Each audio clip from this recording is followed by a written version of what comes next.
Hi friends, welcome back to my YouTube channel. எல்லோரும் எப்படி இருக்கீங்க? ஸோ இந்த வீடியோ எதுக்காக அப்படின்னு பார்த்தீங்கன்னா, போன வீடியோவில் நான் ஒரு கொஸ்டின் அண்ட் ஆன்சர் ஸ்பேன் செக்மெண்ட்னு ஒரு வீடியோ பண்ணியிருந்தேன். அதில் நீங்கள் என்னை பார்த்து கமெண்ட்ஸில் கேட்ட கொஸ்டின்ஸ்க்குலாம் நான் ஆன்சர் பண்ணியிருந்தேன். ஸோ இந்த வீடியோ எதுக்குன்னா, அந்த வீடியோட செகண்ட் பார்ட் தான் இது ஃபேன்ஸ் செக்மெண்ட் பார்ட் 2. இது நான் அன்னைக்கு ஃபுல் 15 கொஸ்டின்ஸ் நான் ஷார்ட் லிஸ்ட் பண்ணி உங்களுக்குலாம் அந்த கொஸ்டினுக்கு ஆன்சர் பண்ணேன். ஸோ இந்த வீடியோ எப்படின்னா, அதே மாதிரி நீங்கள் கேட்ட கொஸ்டின்ஸ் என்னால் அவ்வளோவா ரிப்ளை பண்ண முடியுது. நிறைய கொஸ்டின்ஸ் இருந்ததுனால அந்த வீடியோவில் வந்து 15 கொஸ்டின்ஸ் சொல்லிட்டு இப்போ இந்த வீடியோவில் வந்து மீதி இந்த ரிமைனிங் கொஸ்டின்ஸ்லாம் உங்களுக்காக இந்த வீடியோவில் நான் ரிப்ளை பண்ண போகிறேன். நீங்கள் என்கிட்ட கேட்ட கொஸ்டின்ஸ்லாம் நான் உங்களுக்காக சொல்ல போகிறேன். ஸோ இந்த வீடியோ ஃபேன் செக்மெண்ட் அடுத்த பார்ட்டு வரும், அதுக்கு அடுத்த பார்ட்டும் இந்த மாதிரி வந்துகிட்டே இருக்கும். நீங்கள் நிறைய கொஸ்டின்ஸ் என்கிட்ட கேட்டிருக்கீங்க, எல்லாத்துக்குமே நான் ஆன்சர் பண்ண போகிறேன். ஸோ நீங்கள் கேட்ட கொஸ்டின்ஸ்லாம் நான் ஒரு பேப்பரில் எழுதி வச்சுருக்கேன். ஸோ இது பார்ட் 1 வந்து நான் போன தடவை அதில் உங்கள் கொஸ்டின்ஸ் நான் ரிப்ளை பண்ணேன். ஸோ இந்த வீடியோ இருக்காது அப்படின்னு பார்த்தீங்கன்னா, செகண்ட் பார்ட்டில் நான் ரிப்ளை பண்ண ரிமைனிங் கொஸ்டின்ஸ் வந்து நீங்கள் கேட்ட கொஸ்டின்ஸை நான் இப்போ ஷார்ட் லிஸ்ட் பண்ணி அதெல்லாம் நான் உங்களுக்கு இப்போ ரிப்ளை பண்ண போகிறேன் கொஸ்டின்ஸ்க்கு. ஸோ அதுக்காக தான் இந்த வீடியோ ஃப்ரெண்ட்ஸ்.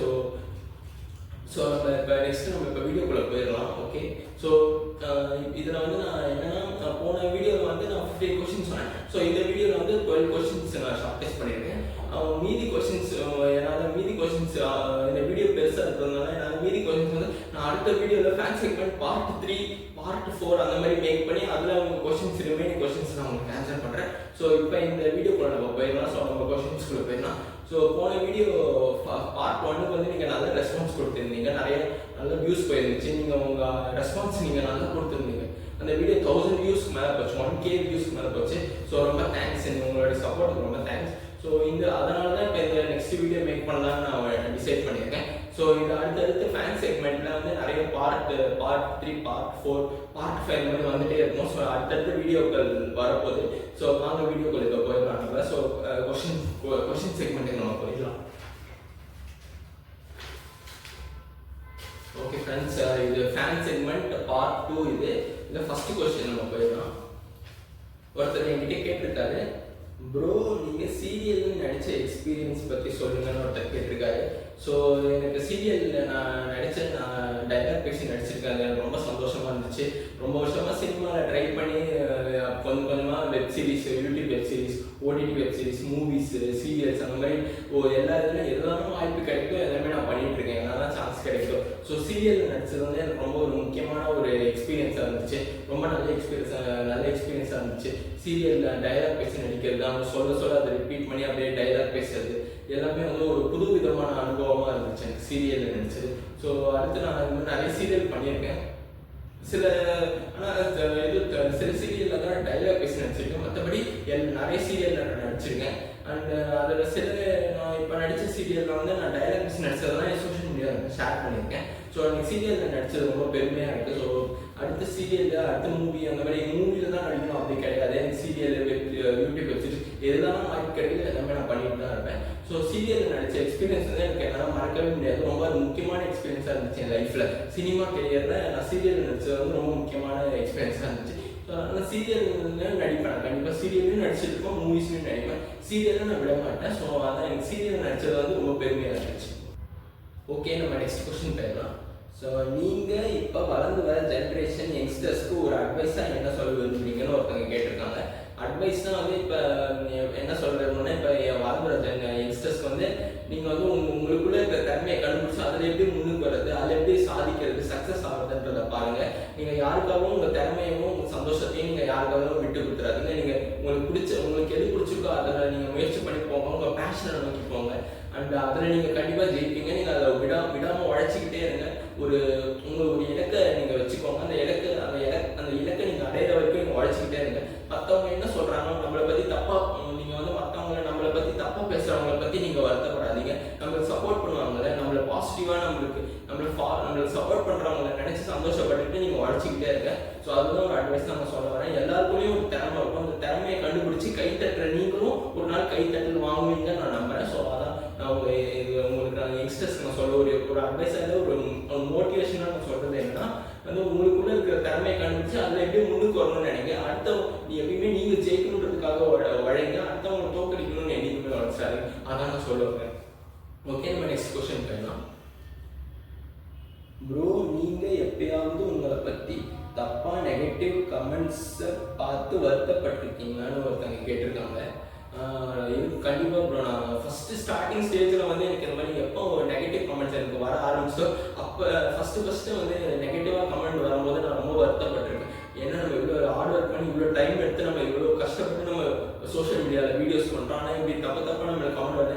ஆரம்பத்தில் இருக்கும்போது எனக்கு கஷ்டமாக இருந்துச்சு, ரொம்ப கஷ்டமாக வருத்தப்பட்டிருக்கேன். கமெண்ட்ஸ் ரொம்ப வருத்தப்பட்டிருக்கேன். ஏன்னா நம்ம இப்படி இவ்வளோ கெட்ட வார்த்தையில நெகட்டிவாக இவ்வளோ கேவலமான வார்த்தைகள்லாம் நம்மளை திட்டுறாங்களேன்னு ரொம்ப வருத்தப்பட்டிருக்கேன். ஆனால் வந்து போக போக வந்து நான் அதை இக்னோர் பண்ணிவிட்டு நான் என்னுடைய வேலை எதுவோ அதை கரெக்டாக அதில் ஃபோக்கஸ் பண்ணி நான் ஜெயிக்கணும், நம்ம எப்படியாவது முன்னுக்கு நம்ம பெரிய ஆள் ஆகணும். அது இந்த மாதிரி நம்ம என்ன ஒரு விஷயம் பண்ணுறோன்னா அதில் நல்லதாகவும் பேசுவாங்க, கெட்டதாகவும் பேசுவாங்க. ஆனால் நான் வந்து கெட்டதாக பேசுகிறவங்களை பார்த்து நான் என்றைக்குமே வருத்தப்பட மாட்டேன். ஏன்னா நான் எப்பயுமே நான் எப்படி ஜெயிக்கிறதுன்றதை பற்றி தான் நான் நினைப்பேன். ஸோ அதனால் வந்து நம்ம ஒரு விஷயத்த செஞ்சு நம்ம இறங்கி அதில் நம்ம சாதிக்கணும்னு நம்ம நினைக்கிறோமோ அந்த விஷயத்துல வந்து நல்லதும் இருக்கும் கெட்டதும் இருக்கும். ஸோ அதனால் நான் வந்து கெட்டதை நினைச்சு வருத்தப்பட மாட்டேன். எனக்கு பாசிட்டிவாக வந்து என்ன சொல்கிறாங்க, நல்லது சொல்கிறாங்க, அவங்க சொல்கிறத கேட்டுட்டு நான் அப்படியே வாழ்ந்துக்கிட்டே போகணும். ஸோ அதுதான் நான் சொல்கிறேன். ஓகே, நெக்ஸ்ட் கொஸ்டின் போயிடலாம். உங்களுக்கு பிடிச்ச ஆக்டர்ஸ் பற்றி சொன்னீங்க, ஆனால் உங்களுக்கு பிடிச்ச ஆக்ட்ரஸ் ஹீரோயின்ஸ் சினிமாவில் யாருன்னு சொல்லுங்கன்னு ஒருத்தவங்க கேட்டிருக்காங்க. எனக்கு வந்து சினிமாவில் கேட்டிங்கன்னா ஹீரோயின்ஸ் வந்து எனக்கு எல்லா ஹீரோயின்ஸுமே தான் எனக்கு பிடிக்கும். எனக்கு எல்லா ஆக்ட்ரஸுமே எனக்கு பிடிக்கும் தான். அதில் ரொம்ப பிடிச்சவங்க யாருன்னா வந்து இப்போ அந்த இங்கே தெலுங்கு சினிமாவில் இவங்க இருக்காங்க ஆக்ட்ரஸ் ராஷ்மிகா மந்தனா, அவங்களே எனக்கு ரொம்ப பிடிக்கும். அப்புறம் இப்போ இவங்க பாலிவுட்டில் வந்து இவங்க பிரியங்கா சோப்ரா மேம், அவங்கள ரொம்ப பிடிக்கும். அப்புறம் இப்போ தமிழ் சினிமாவில் வந்து பார்த்தீங்கன்னா இவங்க தமிழ் சினிமாலேயும் எனக்கு நிறைய ஆக்டர்ஸ் பிடிக்கும். அண்ட் நான் சொன்னல 2 பேர், இவங்களே எனக்கு ரொம்ப பிடிக்கும். நல்ல அவங்க ஆக்டிங் எனக்கு ரொம்ப பிடிக்கும். அவங்க அவங்களுடைய ஆக்டிங் ஸ்டைல் ரொம்ப பிடிக்கும் எனக்கு. ஸோ ஹீரோயின்ஸ்லேயும் எனக்கு நிறைய பேர் பிடிக்கும். எனக்கு வந்து ஹீரோயின்ஸ் வந்து எனக்கு வந்து இவங்க எல்லாரையும் பிடிக்கும். அண்ட் ஹீரோயின்ஸில் பார்த்தீங்கன்னா வந்து எனக்கு வந்து எல்லா ஹீரோயின்ஸுமே எனக்கு பிடிக்கும். ஆக்சுவலாக அது பேர் ஸ்பெசிஃபிக்காக சொல்ல முடியாது, ஏன்னா எல்லா ஹீரோயின்ஸுமே கஷ்டப்பட்டு தான் நடிக்கிறாங்க. ஸோ அதனால் எனக்கு ஹீரோயின்ஸில் எல்லாரையுமே பிடிக்கும். ஸோ அவ்வளோதான் எனக்கு. ஸோ நெக்ஸ்ட் கொஸ்டின் போயிடலாம். நீங்கள் ஃப்யூச்சரில் ஒரு ஹீரோ ஆனால் எந்த ஹீரோயின் கூட நடிக்க ஆசைப்படுறீங்கன்னு ஒருத்தன் கேட்டிருக்காங்க. அதான் நான் போன கொஸ்டினில் சொன்ன மாதிரி தான், எனக்கு நடிக்கணும்னா எனக்கு எல்லா ஹீரோயின்ஸ் கூடயுமே எனக்கு நடிக்கணும்னு எனக்கு ஆசை இருக்குதான். ஆனால் அது வந்து அது எப்போ நடக்கும்னு தெரியல. ஆனால் கண்டிப்பாக ஃப்யூச்சரில் வந்து நான் ஒரு ஸ்டார் ஆனேன்னா எனக்கு வந்து எல்லா ஹீரோயின்ஸ் கூடயுமே நடிக்கணும், எல்லா ஹீரோயின்ஸ் கூடயும் எனக்கு ஸ்க்ரீன் ஸ்பேஸ் ஷேர் பண்ணணும்னு எனக்கு ரொம்ப இன்ட்ரெஸ்ட் தான். ஸோ அதனால் அப்படி ஸ்பெசிஃபிக்காக சொல்லணும்னா வந்து இவங்க எனக்கு வந்து ரொம்ப பிடிச்ச ஆக்ட்ரஸ்னால் வந்து யார் கூட வந்து ரொம்ப சேர்ந்து நடிக்கணும்னு கேட்டிங்கன்னா இவங்க பிரியங்கா மோகன் மேம் இருக்காங்க, அவங்க கூட சேர்ந்து எனக்கு நடிக்கணும். ஸோ அவங்க கூட ஸ்க்ரீன் ஸ்பேஸ் ஷேர் பண்ணி நடிக்கணும் அப்படின்னு எனக்கு ஒரு ஆசை இருக்குது. அப்புறம் வந்து வேறு யாருன்னா வந்து இவங்க நயன்தாரா மேம் இருக்காங்க, அவங்க கூட சேர்ந்து நடிக்கணும், ஸ்க்ரீன் ஸ்பேஸ் ஷேர் பண்ணி அவங்க கூட ஒரு நடிக்கணும், அந்த மாதிரி எனக்கு ஒரு இன்ட்ரெஸ்ட் இருக்குது. ஸோ அவ்வளோதான். அண்ட் அதை தாண்டி மற்றபடி கேட்டிங்கன்னா எந்த ஹீரோயின் கூட ஸ்பெசிஃபிக்காக நடிக்கணும்னு நான் சொன்ன மாதிரி உங்கள் 2 ஹீரோயின்ஸ் கூடயும் நான் நடிக்கணும். அண்ட் மற்றபடி எனக்கு எல்லா ஹீரோயின் கூடயுமே நடிக்கணும்னு எனக்கு இன்ட்ரெஸ்ட் இருக்குது. எந்த ஹீரோயின் அது வந்து ஹீரோயின் கிட்ட கேட்டிங்கன்னா வந்து அவங்க என்ன சொல்கிறாங்களோ அதுவே எனக்கு ஓகே தான். அவங்க என் கூட நடிக்கணும்னு உங்களுக்கு இன்ட்ரெஸ்ட் இருந்தாலும் ஓகே தான், இல்லை என் கூட நடிக்க வேணாலும் இன்ட்ரெஸ்ட் இல்லைன்னு சொன்னாலும் ஓகே தான். எனக்கு வந்து அப்படி கிடையாது, எனக்கு எல்லா ஹீரோயின்ஸ் கூடயுமே நடிக்கணும்னு எனக்கு இன்ட்ரெஸ்ட் இருக்குது, அவ்வளோதான். ஓகே, நெக்ஸ்ட் கொஸ்டின் போயிடலாம். உங்களுக்கு ரொம்ப பிடிச்ச வில்லன் யார் அப்படின்னு கேட்டிருக்காங்க. எனக்கு வந்து வில்லன் கேரக்டரும் ஒரு சினிமாவில் வந்து ஒரு ஹீரோ இருக்காங்கன்னா அவங்களுக்கு ஈக்குவலாக வந்து ஒரு நல்ல ஒரு வில்லனிசம் பண்ண ஒரு ஆன்டாகனிஸ்ட் ரோல் நடிக்கிறதுக்கு ஒரு வில்லன் ஒரு கதையில் இருக்கணும். அப்போ தான் கதை நல்லா இன்ட்ரெஸ்டிங்காக போகும், நல்லா படத்தை பார்க்குற ஆடியன்ஸ்க்கு நல்லா என்கேஜிங்காக போகும். ஸோ அதனால் எனக்கு வில்லன் யார் பிடிக்கும் கேட்டிங்கன்னா பிரகாஷ் ராஜ் சார் இருக்கு, அதில் அவ்வளோ ரொம்ப பிடிக்கும். அவருடைய அந்த கில்லி படத்தில் அவருடைய வில்லனிசம் காட்டியிருந்தாரு, அது எனக்கு ரொம்ப பிடிக்கும். அதெல்லாம் அதை பற்றி கூட அவருடைய வில்லனா அந்த வீடியோ கூட நான் எடுத்து சோஷியல் மீடியா ரீல்ஸில் ஷேர் பண்ணியிருக்கேன். அது மாதிரி ஆக்ட் பண்ணி ரீக்ரியேட் பண்ணியிருக்கேன். எனக்கு வில்லன் வந்து பிரகாஷ் ராஜ் சாரோட ஆக்டிங் ரொம்ப பிடிக்கும் வில்லனில். அதுக்கு அடுத்து வந்து விஜய் சேதுபதி சாரோடைய வில்லனிசமும் எனக்கு ரொம்ப பிடிக்கும். ஃபர்ஸ்ட் வந்து எனக்கு பிரகாஷ் ராஜ் சாரோடைய வில்லனிசம் ரொம்ப பிடிக்கும். அண்ட் நெக்ஸ்ட் வந்து விஜய் சேதுபதி சாரோடைய வில்லனிசம், அவருடைய அந்த நெகட்டிவ் ரோல்லாம் எனக்கு ரொம்ப பிடிக்கும். ஸோ அவங்க தான் வில்லன் எனக்கு ரொம்ப பிடிக்கும். அதை தாண்டி ரகுவரன் சார் அவருடைய வில்லனிசம் ரொம்ப பிடிக்கும். அப்புறம் இப்போ கைதி மூவில வந்து அர்ஜுன் தாஸ் சார் இருந்தாலும் அவரோட ஆக்டிங் அன்பு ரோல்ல நடிச்சிருந்தார். அவரோட ஆக்டிங், அவருடைய வில்லனிசம் ரொம்ப பிடிக்கும். அந்த சீன்லாம் அவர் சொல்லுவார்ல, இந்த பேப்பர்ல 5 போலீஸ்கான பேர் இருக்கு, இவன் தலையை எவன் கொண்டு வரானோ அவனுக்கு லைஃப் டைம் செட்டில்மெண்ட் அப்படின்னு சொல்லுவாரு. அந்த டைலாக்லாம் எனக்கு ரொம்ப பிடிக்கும். அண்ட் இப்போ விக்ரம் படத்துல சூர்யா சார் ரோலெக்ஸ் கேரக்டர்ல நடிச்சாரு. ரோலெக்ஸ் கேரக்டர் அது இந்தியா ஃபுல்லா எவ்வளவு பெரிய இம்பாக்ட் கிரியேட் பண்ணிச்சு அந்த ரோல். அந்த படத்துல வர அந்த சீன் அவர் கொஞ்ச நேரம் தான் வரும். ஆனா அந்த டைம்லேயே வந்து அந்த ஒரு சீன் அவ்வளோ சூப்பராக வர அந்த அப்படியே சீனாக வந்து அப்படியே சூப்பராக நடிச்சிருப்பாரு. ஃப்ரேமுக்கு ஃப்ரேம் அப்படியே சூப்பர். அதனால ரோலெக்ஸ் ரோல் எனக்கு ரொம்ப பிடிக்கும். சூர்யா சாரோட இந்த வில்லனிசம் விக்ரம் மூவியில் அது எனக்கு ரொம்ப பிடிக்கும். ஸோ வில்லன்ஸ்னு கேட்டிங்கன்னா ஃபர்ஸ்ட் பிரகாஷ் ராஜ் சார், அப்புறம் விஜய் சேதுபதி சார், அண்ட் அப்புறமா ரகுவரன் சார், அப்புறம் இப்போ ரோலெக்ஸ் கேரக்டர் அண்ட் கைதி மூலம் அன்பு கேரக்டர் அர்ஜுன் தாஸ் சார் நடிச்சாரு. அவங்களுடைய வில்லனிசம் எனக்கு ரொம்ப பிடிக்கும். ஸோ அவ்வளோதான். ஓகே, நெக்ஸ்ட் கொஸ்டின் போயிடலாம். ப்ரோ, நீங்கள் இவ்வளோ ரீல்ஸ் பண்ணுறீங்க, ஆனால் அதில் நீங்கள் பண்ணதுலேயே எந்த ரீல் பெஸ்ட்டுன்னு சொல்லுங்கள் ப்ளீஸ்ன்னு ஒருத்தங்க கேட்டிருக்காங்க. எனக்கு வந்து நான் எல்லா ரீல்ஸில் வந்து நான் நிறைய பண்ணியிருக்கேன். எல்லாமே நான் டைம் எடுத்து ரொம்ப கஷ்டப்பட்டு தான் பண்ணியிருக்கேன். இதுதான் பெஸ்ட்டுன்னு சொல்ல முடியாது. என்கிட்ட கேட்டிங்கன்னா நான் பண்ணதில் எல்லாமே பெஸ்ட்டுன்னு தான் நான் சொல்லுவேன். ஏன்னா எல்லாத்துக்கும் நான் ஒரு ரீலும் அவ்வளோ டைம் ஸ்பெண்ட் பண்ணி மனைக்கெட்டு நான் பண்ணியிருக்கேன். ஸோ அதனால் அதை வந்து நீங்கள் தான் வந்து என்கிட்ட சொல்லணும், நான் பண்ணதில் பெஸ்ட்டுன்னு. இந்த கொஸ்டினை நான் வந்து உங்ககிட்ட கேட்கணும். ஏன்னா வந்து என்கிட்ட கேட்டிங்கன்னா நான் பண்ண எல்லா ரீல்ஸுமே நான் கஷ்டப்பட்டு தான் பண்ணியிருக்கேன். அதனால எல்லாமே பெஸ்ட்டான ரீல்ஸ் தான். அதில் ரொம்ப பெஸ்ட்னா ரொம்ப நான் என்னுடைய மாஸ்டர் பீஸ்ன்னு நான் எதை சொல்லுவேன்னா, இப்போ நான் அந்த இதில் பராசக்தி மூவியில் சிவாஜி கணேசன் சார் அந்த கோர்ட்டு சீன் சிங்கிள் டேக்கில் மனப்படமாக அவ்வளோ பெரிய டைலாக் சொல்லியிருப்பார்ல, அந்த டைலாக் தான் நான் என்கிட்ட கேட்டிங்கன்னா நான் இது வரைக்கும் இப்போ ரீல்ஸில் பண்ணதுலேயே பெஸ்ட்டு வந்து அதுதான் நான் சொல்கிறேன். ஏன்னா நான் அவ்வளோ நேரம் அந்த டைலாகை உள்வாங்கி அதை புரிஞ்சுக்கிட்டு அதை மனப்பாடம் பண்ணி அந்த சிங்கிள் டேக்கில் அப்படி நான் பேசியிருந்தேன். அது நீங்கள் தான் உங்கள் ரெஸ்பான்ஸ் என்கிட்ட சொல்லணும். ஸோ அதனால் வந்து அந்த வீடியோ வந்து என்கிட்ட கேட்டிங்கன்னா நான் பண்ணதில் பெஸ்ட் வீடியோனா நான் அதை சொன்னேன். அந்த பராசக்தியில் சிவாஜி கணேசன் சார் பண்ண அந்த கோர்ட்டு சீனாக தான் நான் பண்ணதில் பெஸ்ட் வீடியோ நான் சொல்வேன். ஸோ அதுதான் வந்து நான் பண்ணதில் ஒரு முக்கியமான வீடியோவாக இருக்கும்னு நான் சொல்லிக்க விரும்புகிறேன். அவ்வளோதான். ஸோ ஓகே, நெக்ஸ்ட் கொஸ்டின் போயிடலாம்.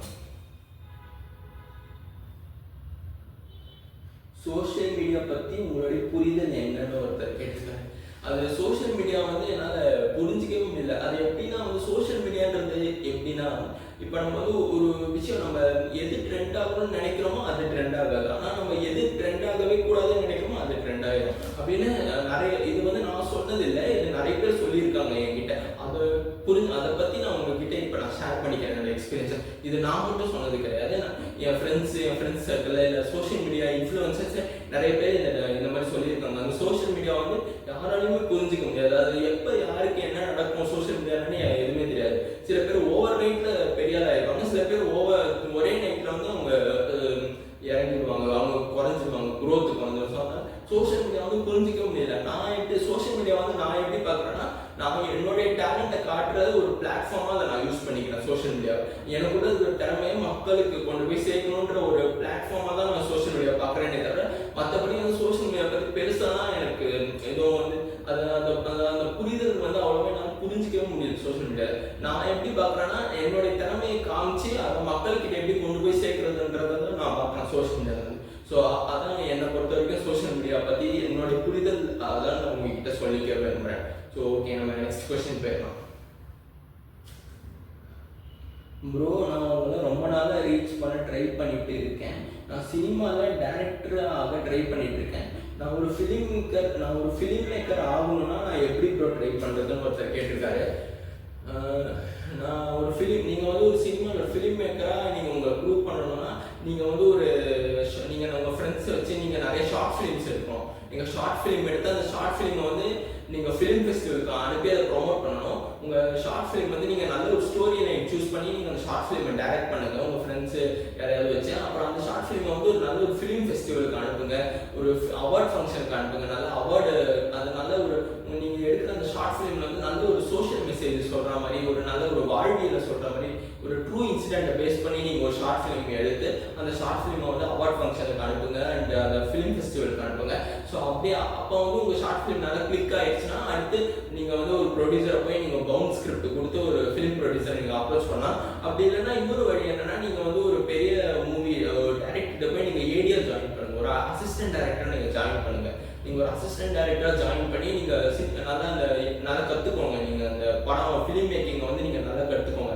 ஒரு டைரக்டர்கிட்ட போய் ஒரு பெரிய டைரக்டர்கிட்ட போய் நீங்கள் ரெஸ்யூம்லாம் ரெடி பண்ணி ஒரு போர்ட்ஃபோலியோ ரெடி பண்ணி நீங்கள் ஒரு ஏடியா ஜாயின் பண்ணுங்கள், ஒரு அசிஸ்டன்ட் டைரக்டரை நீங்கள் ஜாயின் பண்ணுங்கள். அப்படி நீங்கள் சினிமாவை கற்றுக்கிட்டு அப்புறம் அந்த படம் ரிலீஸ் ஆனதுக்கப்புறம் நீங்கள் வந்து உங்களுக்கு வந்து பெரிய ஆக்டர்ஸ் கிட்ட போய் உங்களுடைய ஸ்டோரி ஸ்கிரிப்டை நீங்கள் வந்து டிஸ்கஸ் பண்ணி உங்ககிட்ட நரேட் பண்ணுற ஆப்பர்ச்சுனிட்டி கூட உங்களுக்கு கிடைக்கலாம். ஸோ அதனால் 2 வழி இருக்கும். ஒன்று நீங்கள் ஷார்ட் ஃபிலிம் எடுத்து ஃபிலிம் ஃபெஸ்டிவலுக்கு அனுப்பி கிளிக் ஆகி அப்படி நீங்கள் ஒரு ஃபிலிம் மேக்கர் ஆகலாம். இல்லைன்னா வந்து நீங்கள் ஒரு டைரக்டர் கிட்ட போய் ஏடியா ஜாயின் பண்ணி ஒரு அசிஸ்டன்ட் டைரக்டராக ஜாயின் பண்ணி அவங்க அப்புறமா வந்து அந்த மூவி ரிலீஸ் ஆனதுக்கப்புறம் நீங்கள் வந்து ஒரு பெரிய ஒரு ஸ்டார் இருக்காங்க, ஒரு பெரிய ஆக்டர் இருக்காங்க, அவங்க கிட்ட போய் உங்கள் ஸ்டோரியை நரேட் பண்ணி அவங்கள வச்சு நீங்கள் டைரக்ட் பண்ணி அப்படி நீங்கள் ஃபிலிம் மேக்கர் ஆகலாம். ஸோ இந்த 2 வழியை வந்து உங்களுக்கு எது பெஸ்ட்டுன்னு தோணுதோ அதை நீங்கள் ஃபாலோ பண்ணி பாருங்க. ஸோ இதுதான் வந்து நீங்கள் ஒரு ஃபிலிம் மேக்கராக உங்களை நீங்கள் ப்ரூவ் பண்ணுறதுக்கு, சினிமாவில் ப்ரூவ் பண்ணுறதுக்கு ஒரு வழி நான் சொல்கிறேன். ஸோ அவ்வளோதான். ஸோ நம்ம நெக்ஸ்ட் கொஸ்டின் போயிடலாம்.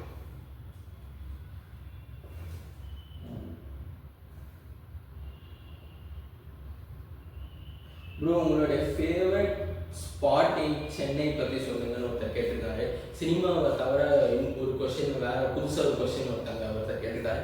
எனக்கு சென்னையில் வந்து ரொம்ப பிடிச்ச இடம் வந்து அடையார். எனக்கு ரொம்ப பிடிக்கும். அடையார், திருவன்மையூர், இந்த பீச் சைடில் இருக்கிற, அப்புறம் இந்த சவுத் பீச் சைடில் இருக்கிற பீச் வியூவாக இருக்கிற இந்த பெசன்ட் நகர், கோட்டூர்புரம், அந்த மாதிரி அடையார், இந்த மாதிரி இடங்கள்லாம் வந்து எனக்கு ரொம்ப பிடிக்கும். நான் அந்த அடையார் பிரிட்ஜு, அப்புறம் அந்த திருவன்மையூர் அந்த சிக்னலு, அப்புறம் அந்த பெசன்ட் நகர் அந்த பீச் வியூவை பார்த்துக்கிட்டே நம்ம அப்படி போகிறது, அந்த இடங்கள்லாம் எனக்கு ரொம்ப பிடிக்கும் சென்னையில். அண்ட் இப்போ இந்த சைடு பார்த்தீங்கன்னா வந்து இங்கே நார்த் மெட்ராஸில் பார்த்தீங்கன்னா எனக்கு இது ரொம்ப பிடிக்கும், ராயபுரம் ரொம்ப பிடிக்கும். அந்த ராயபுரம் ரயில்வே ஸ்டேஷனுக்கு மேலே ஒரு ரோடு போகும்ல,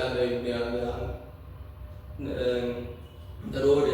அண்ட் அப்புறம் இப்போ இங்கே அப்புறம் அந்த இதெல்லாம் ரொம்ப பிடிக்கும், அந்த அண்ணா ஸ்கொயர்னு சொல்லுவோம்னா அது. அப்புறம் அந்த ரோட்டில் அப்படியே போனால் அந்த மயிலாப்பூர், அப்புறம் இது ராயப்பேட்டை, அந்த சென்ட்ரல் மெட்ராஸ், அது ரொம்ப பிடிக்கும். ஸோ இதெல்லாம் எனக்கு சென்னையில் ரொம்ப பிடிச்ச இடம். சென்னை இப்போனா எனக்கு சென்னையில் வந்து எல்லா இடமும் எனக்கு நல்லா தெரிஞ்சிருக்கு. நான் நிறைய நான் போகும்போது இப்போ சென்னையில் எல்லா இடங்களும் எனக்கு நல்லா தெரிஞ்சிருக்கு. ஸோ அதுவே எனக்கு பெருமையாக இருக்குது. நான் வந்து பேசிக்கலி நான் ஒரு சென்னை பையன். நான் பிறந்தது வளர்ந்தது எல்லாமே சென்னை தான். ஆனால் சென்னையிலே இருந்து நான் இவ்வளோ சென்னையை பற்றி என்னை சுற்றி இருக்கிற என்னோட மற்ற விஷயங்களையும் நான் நல்லா கற்றுக்கிட்டேன்றதை நினைக்கும் போதே எனக்கு ரொம்ப சந்தோஷமாக இருக்குது. ஸோ எனக்கு சென்னையில் வந்து ரொம்ப பிடிச்ச ஸ்பாட் எதுனா அடையார் பிடிக்கும், இந்த திருவான்மையூர் பிடிக்கும். இதுதான் தான் எனக்கு சென்னையில் ரொம்ப பிடிச்ச ஸ்பாட்டு.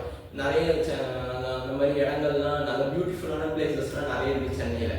ஸோ அதெல்லாம் உங்ககிட்ட சொல்லிட்டு வருவேன். Okay, thank you. ஸோ நம்ம நெக்ஸ்ட் கொஸ்டினுக்கு போயிடலாம். ப்ரோ ஃப்யூச்சரில் உங்களோட லைஃப் பார்ட்னர் எப்படி இருக்கணும்னு நீங்கள் எக்ஸ்பெக்ட் பண்ணுறீங்கன்னு ஒருத்தர் கேட்டிருக்காங்க. எனக்கு வந்து இந்த கொஸ்டின் வந்து உண்மையிலேயே ஒரு நல்ல கொஸ்டின் தான் இது. ஸோ இது எப்படின்னா வந்து எனக்கு வந்து என்னோட லைஃப் பார்ட்னர் எப்படி வரணும்னா, நான் வந்து ரொம்ப பெருசாலாம் ஒன்று எக்ஸ்பெக்ட் பண்ணல. எனக்கு வந்து உண்மையாக இருந்தால் போதும்.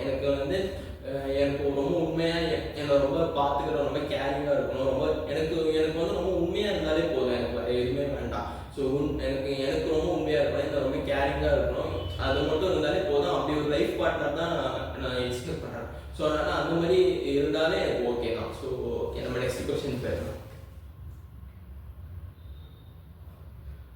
கோட் படத்தில் தளபதி விஜய் சார் சிவகார்த்திகேயன் கிட்ட துப்பாக்கியை கொடுத்துட்டாரு.